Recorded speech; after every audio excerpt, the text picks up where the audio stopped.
9h-10h, Sud Radio, la vérité en face, Patrick Roger. La vérité en face. Autour de la politique, il y a beaucoup de questions, notamment sur la stabilité dans notre pays. L'instabilité, plutôt, évidemment, puisqu'il n'y a plus de majorité à l'Assemblée, en fait, nationale. Alors, pour certains, ça peut être un paradoxe, parce qu'on voit déjà qu'il n'y a plus de majorité, finalement qu'il y a de multiples partis qui sont représentés, et on réclame toujours aussi une dose de proportionnel. Quel système est-ce qu'il faudra construire? Est-ce qu'il faudra arrêter la 5e République et aller vers une 6e République, et comment? Ce sont toutes les questions qu'on va se poser dans la vérité en face jusqu'à 10h, avec Julien Jeannet. Bonjour. Bonjour Patrick Roger. Vous êtes professeur de droit à l'Université de Strasbourg et auteur de ce petit livre, parce que c'est un petit opuscule, évidemment, 3,90 €, c'est pas cher, hein, donc je conseille effectivement à tout le monde, contre la proportionnelle. Vous allez me dire pourquoi vous êtes contre la proportionnelle. Et puis, invité également avec nous un petit peu à distance, Philippe Fabry, qui est historien du droit, auteur de Président absolu, la 5e République contre la démocratie, aux éditions Scripta Manent. Bonjour. Bonjour. Bon, merci, j'espère que vous nous entendez bien. Tout à fait. Bon, alors d'abord, Julien Jeannet, pourquoi contre la proportionnelle, alors que François Bayrou discute avec notamment le Rassemblement national et même d'autres partis qui voudraient introduire une dose de proportionnelle? Emmanuel Macron lui-même, pendant la campagne de 2022, avait dit que il réfléchissait, il faudrait peut-être mettre un peu de proportionnel. Alors c'est un serpent de mer de l'histoire politique française. De manière récurrente, on propose la restauration d'un mode de scrutin proportionnel. Alors il faut toujours préciser ce dont il est question quand on parle de proportionnel, parce que en réalité il y a 1000 proportionnels possibles. Il y a différentes variables sur lesquelles vous pouvez jouer. Si vous mettez un seuil par exemple plus ou moins élevé, si vous mettez une prime majoritaire qui est une manière en réalité de tempérer l'effet proportionnel du scrutin. L'élément essentiel, c'est organiser la proportionnelle par exemple à l'échelle d'un département. Dans quel cas la portée proportionnelle est moindre. Si vous le faites à l'échelle de la nation, la portée proportionnelle est plus importante. Donc en gros, l'idée générale, par exemple, si les élections européennes ont été organisées dans une circonscription nationale la dernière fois, avec des listes pour la nation entière, eh bien l'effet proportionnel de ce scrutin était plus important que si vous faites une proportionnelle à l'échelle, par exemple, de votre département. Alors pourquoi une mauvaise idée? Il y a différentes idées, il y a différents éléments. Le premier élément, c'est que la proportionnelle, ça donne un poids absolument central aux partis. C'est-à-dire qu'en gros, c'est les partis qui choisissent de placer sur une liste. Alors évidemment, on peut tempérer ça avec des systèmes où on peut faire bouger sur la liste les noms, mais pour l'essentiel quand même, l'idée c'est que c'est pas l'électeur qui vous fait député, c'est votre parti qui vous place en haut d'une liste. On le voit pour les européennes, par exemple. Le deuxième élément, c'est que ça distend le lien entre les électeurs et leurs députés. Les électeurs ne connaissent pas bien leurs députés. Un bon test, par exemple, pour les européennes. Demandez autour de vous, si des personnes ont voté pour les européennes, de citer 2 députés, en plus de la tête de liste, qui ont été votés sur la liste pour laquelle ils ont voté. Le plus souvent, les Français sont incapables de citer ces députés dans la mesure où on ne connaît pas à la proportionnelle nos élus. Alors c'est vrai, Julien Jeannet. Et à contrario, certains vous diront, oui, mais c'est peut-être représentatif. Si on prend par exemple les dernières élections législatives, le bloc plutôt à droite, mais très à droite, c'est-à-dire avec Ciotti et puis le Rassemblement national, ils ont eu à peu près 11 millions d'électeurs. Bon, finalement, ils ne se retrouvent pas majoritaires à l'Assemblée nationale, c'est le bloc de gauche NFP qui, lui, a eu 7 millions à peu près d'électeurs. Il y a quelque chose qui mathématiquement, qui n'est pas juste, non? Alors, tous les modes de scrutin distordent de la réalité d'une manière ou d'une autre. Il n'y a aucun mode de scrutin qui permette de faire une photographie parfaite. Ce qui est vrai, c'est que certains modes de scrutin proportionnels permettent de se rapprocher de cette idée qui peut être intuitivement séduisante, d'une plus grande justice électorale. En gros, c'est l'idée d'un parlement miroir, et à cet égard, on peut se dire qu'intuitivement, c'est une bonne chose. Mais en réalité, lorsqu'on regarde dans le détail, il y a toujours le rapport entre le scrutin majoritaire, dont on enseigne traditionnellement qu'il a une vertu, c'est l'efficacité, ça permet de faire sortir des gros blocs, et de l'autre, le scrutin proportionnel qui est un peu plus juste, mais avec un risque de moindre efficacité. Là, aujourd'hui, on a de manière paradoxale une Assemblée nationale qui aurait pu être produite à la proportionnelle, mais qui l'a été au scrutin majoritaire, qui est complètement pulvérisée en termes de partis.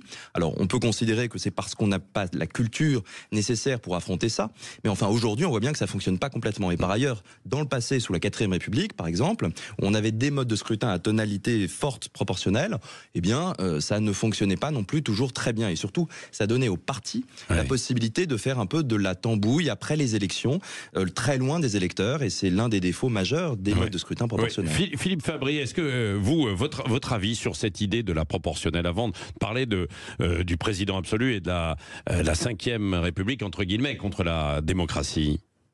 Alors, moi, j'incline un peu à penser que la proportionnelle, c'est un peu comme la démocratie, c'est-à-dire c'est le moins pire des modes de scrutin, c'est le pire des modes de scrutin à l'exception de tous les autres. C'est-à-dire que effectivement, il a des tas de défauts que Julien Jeanneney a rappelé. Dont un certain nombre, je suis pas sûr qu'on puisse pas les donner aussi au niveau du scrutin uninominal majoritaire à 2 tours qu'on a actuellement. Hein. Je pense en particulier, je suis pas sûr qu'il y ait beaucoup de Français qui connaissent systématiquement leurs députés. Non. On a vu à quel point la question des investitures par les partis justement se décide de manière assez centralisée. Surtout dans les partis récents, que ce soit à l'époque de la création d'En Marche par Emmanuel Macron ou de l'expansion du Rassemblement national dernièrement, qui ont tendance effectivement à donner un pouvoir centralisateur aux partis très fort. L'autre point qui me pose problème, c'est que le mode de scrutin est justement et le refus de toute proportionnelle jusqu'à présent est un des éléments qui nous distingue des autres pays voisins qui ont la caractéristique d'être des vrais régimes parlementaires, ce qu'on n'est plus en France, donc c'est quand même lié avec le problème du régime. En particulier, là où ça me paraît important, c'est que la proportionnelle au Parlement, ça permet d'équilibrer la puissance du président de la République élu au suffrage universel direct. C'est-à-dire qu'en Europe, vous avez, dans des pays de taille respectable, vous n'avez que 2 pays de taille respectable qui élisent au suffrage universel direct leur président de la République, c'est le Portugal et la Pologne. Et si ça ne dérive pas en régime présidentiel et que ce sont des régimes parlementaires qui fonctionnent, selon moi, c'est parce que en face, ils ont une proportionnelle qui permet au Parlement d'avoir une légitimité supérieure parce qu'une représentativité supérieure à celle de l'élection qui se porte sur un seul homme. Donc pour moi, l'argument est un petit peu décalé par rapport à la question de savoir, techniquement, si on reste juste sur une question de carte, tout se défend, effectivement, et je comprends qu'on ait des préventions contre la proportionnelle. C'est surtout l'économie globale du régime, moi, qui m'intéresse avec ce système de scrutin. Ouais. Petite parenthèse, peut-être aussi tout de même avec une question qui a fait irruption de nouveau dans l'actualité, c'est le cumul des mandats. On va revenir sur cette idée proportionnelle et puis d'un autre fonctionnement peut-être de cette 5e République. Le cumul des mandats. François Bayrou a relancé l'idée. Il a dit moi je l'autorise et c'est une bonne chose alors que évidemment pour l'instant c'est interdit. J'aimerais vous entendre en fait brièvement tous les deux. Julien Jeanneney. Alors c'est une question épineuse dans la mesure où il y a intuitivement là aussi de très bonnes raisons de se dire on n'a pas envie d'avoir des parlementaires qui ne sont jamais à Paris en train de faire la loi, qui sont tout le temps, parce que c'est globalement l'image que donnait l'Assemblée nationale avant cette réforme. Donc on peut comprendre intuitivement les raisons qui ont poussé à faire cela. Mais la réforme du non-cumul me semble typiquement l'exemple de la mauvaise idée qu'on a pu avoir pour de bonnes raisons, avec de bonnes intentions. Un peu comme la proportionnelle à cet égard. C'est-à-dire qu'on n'a pas complètement perçu les inconvénients néfastes de cette réforme au moment de la mettre en place.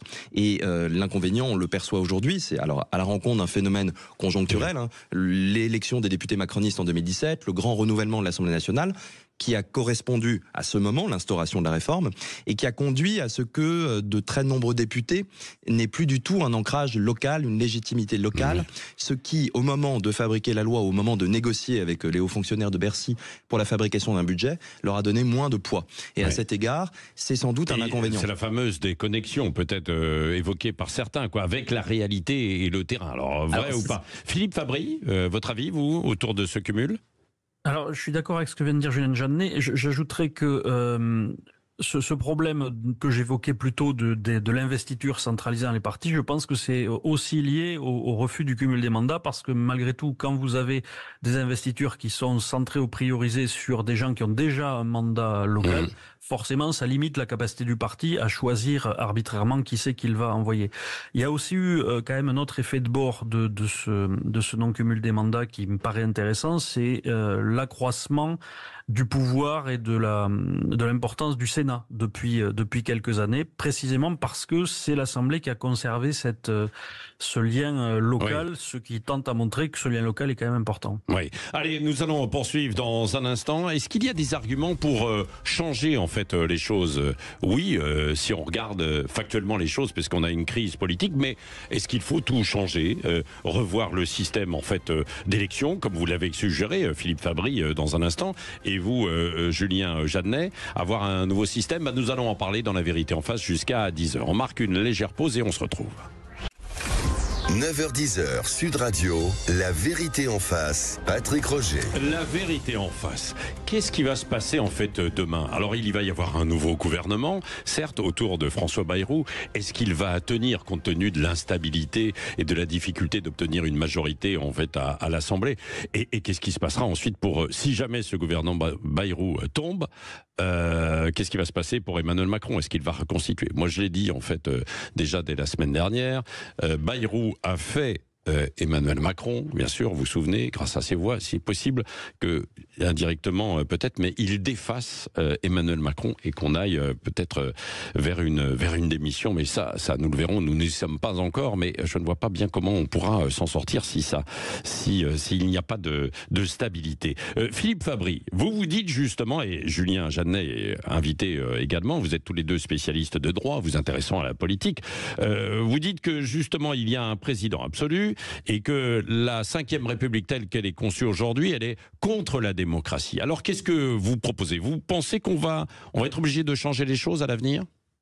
Ben, moi, ce que je constate surtout, c'est que en fait, on a un système qui n'est pas du tout aligné sur ce qui se fait, ce que j'appelle les standards démocratiques européens, c'est-à-dire ce qui se fait chez tout simplement tous nos voisins qui ont des régimes parlementaires fonctionnels. Nous, on a un régime dans lequel il n'y a pas de véritable distinction entre le chef de l'État et le chef du gouvernement en raison de la pratique. Cette distinction, on la voit réapparaître depuis 2 ans maintenant, parce que précisément on a eu, en dépit d'un système de scrutin qui est fait pour ne pas avoir ce genre de résultat, une composition voisine de ce que serait une composition proportionnelle, et donc on a un Parlement petit à petit qui reprend ses droits, mais c'est très lent. La motion de censure, ça a été souligné, c'est la première depuis 62 ans et qui était justement le moment de la mise en place un peu de cette présidentialisation accrue du régime.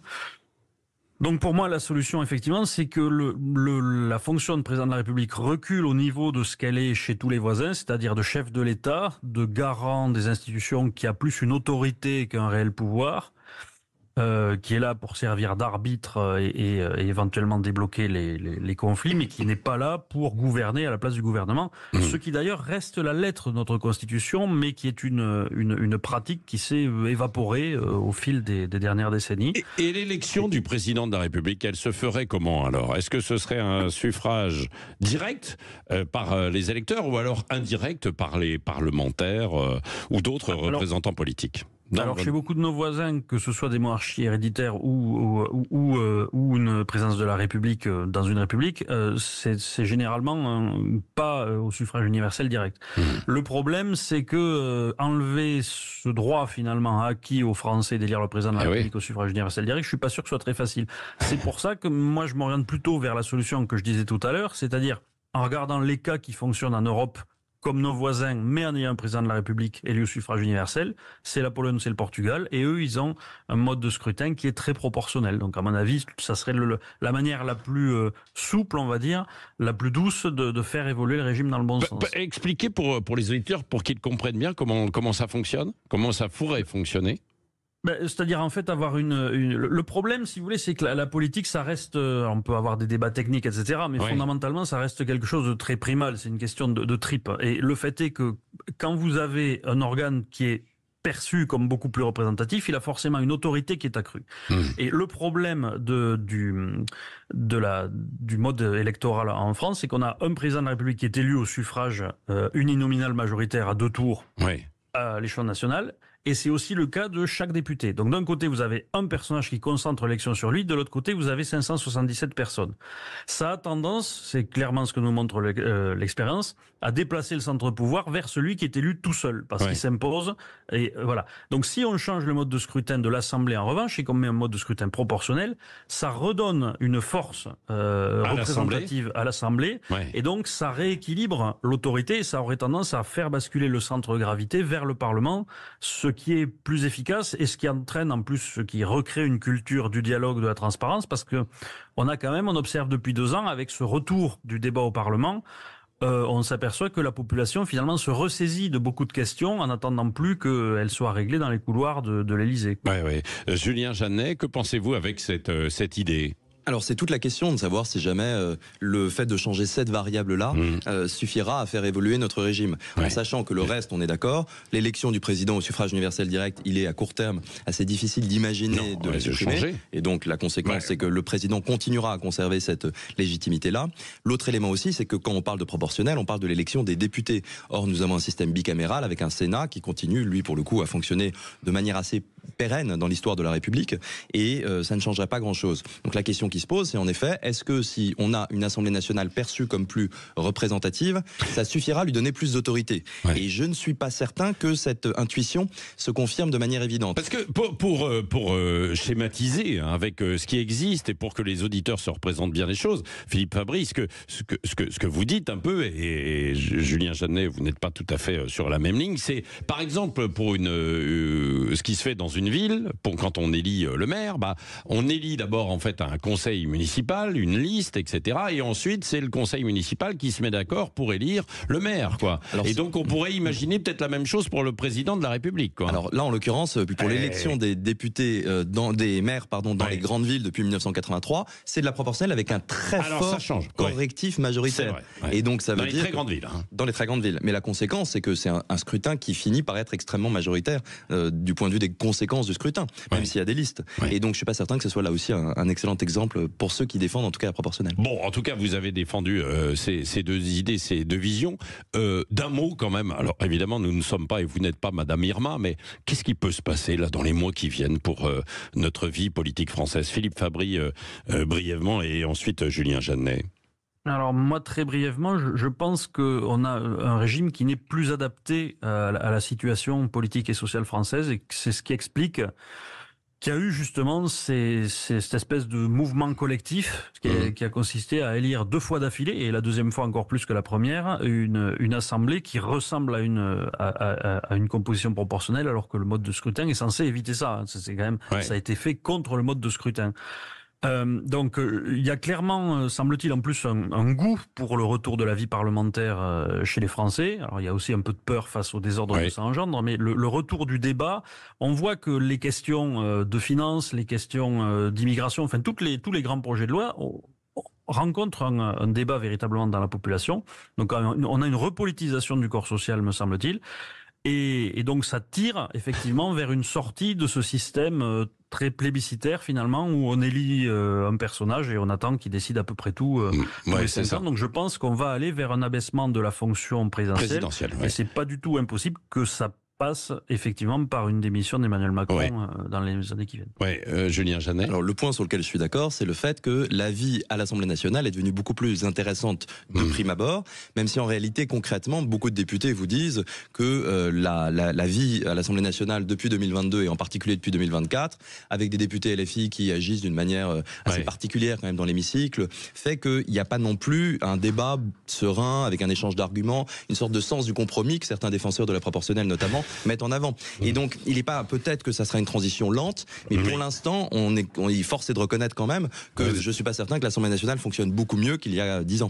Merci beaucoup Philippe Fabry, et vous Julien Jeannet, contre la proportionnelle, et Philippe Fabry, le président absolu, la 5e République contre la démocratie. Tiens, c'est une idée de cadeau aussi, bien sûr. Pourquoi pas pour Noël. Tiens, des cadeaux justement sous le grand sapin de Noël. On a lancé le jeu tout à l'heure. C'est Romain de Lyon qui est avec nous. Bonjour Romain. Bonjour Patrick. Allez, on va ouvrir le cadeau. Super. Ah c'est une enceinte Bluetooth JBL. Eh ben oui, c'est offert par Sud Radio et la Confédération des buralistes. C'est bien pour écouter Sud Radio, ça. Ah carrément, merci beaucoup. Eh ben voilà, je vous en prie, passez de bonnes fêtes, Romain. Vous êtes du côté de Lyon, c'est ça ? Oui, tout à fait, Patrick, oui, tout à fait. Voilà, et Lyon, nous avons maintenant une fréquence sur le 105.9 et vous écoutez évidemment sur la pub. Dans un instant, c'est Valérie Expert, Gilles Gansman et Nicoletta. Oui, Nicoletta, bien sûr.